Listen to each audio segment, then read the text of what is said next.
तो घूमते घूमते भगवान की याद आ गई।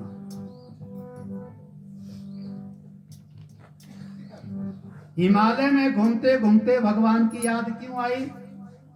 क्योंकि हिमालय की रचना भगवान ने की है, सारे संसार की रचना भगवान ने की है।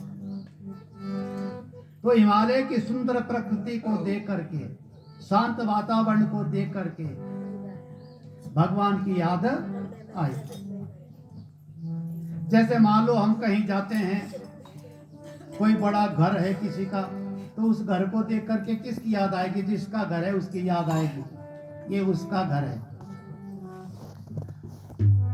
तो इसी तरह नारद जी को भी भगवान की याद आई हिमालय के सुंदर वातावरण को देख करके।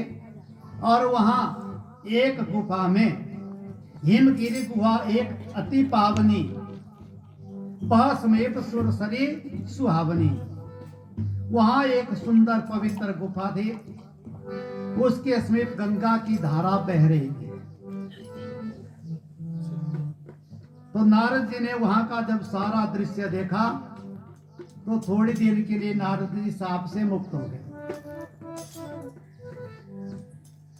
कैसे सांप से मुक्त हो गए? दक्ष प्रजापति के सांप से। दक्ष प्रजापति ने नारद को क्या सांप दिया था? कि तुम एक स्थान पर ज्यादा समय तक नहीं ठहर सकोगे। याद है ना? क्यों दिया था सांप? नारद जी दक्ष प्रजापति के सारे बेटों को सन्यासी बना रहे थे, साधु बना रहे थे। पहले 10,000 गए, 10,000 के 10,000 भटका दिए, सब साधु बना दिए। बाद में 1,000 गए, उनको भी मुनि बना दिया। तो इसलिए दक्ष प्रजापति ने सांप दिया था। और विचित्र बात क्या हुई कि एक गृहस्थ का सांप सन्यासी को लग गया।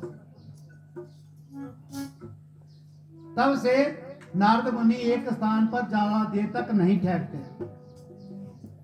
लेकिन आज जब भगवान की याद आई तो उस सांप से मुक्त हो गए, उस गुफा में बैठ गए तपस्या करने के लिए।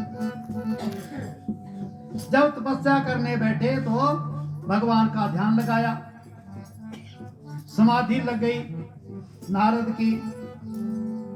यहां समाधि लगी नारद की, तकलीफ हुई इंद्र को। नारद तपस्या कर रहे हैं, क्यों कर रहे हैं? कहीं इंद्रासन मुझसे ना छीन ले।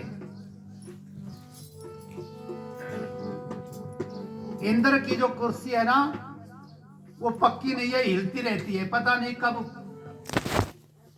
कहां चली जाए, किसके पास चली जाए। तो नारद को उसी की चिंता रहती है। तो इंद्र ने कामदेव को बुलाया और कहा कि जाओ नारद की तपस्या भंग करो। तो कामदेव गया, पूरी शक्ति लगाई नारद की तपस्या भंग करने की। लेकिन नारद की तपस्या को भंग नहीं कर पाया।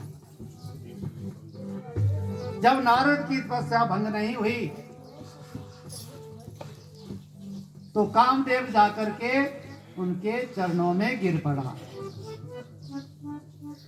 जब कामदेव चरणों में गिरा तो नारद की समाधि टूटी। देखा कि कामदेव,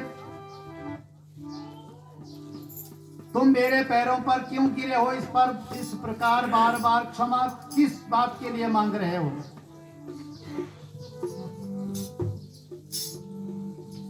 तो कामदेव ने सारी बात बताई। नारद मुनि ने कहा कि हम संत हैं, हम क्रोध नहीं करते, जाओ तुम्हें क्षमा किया।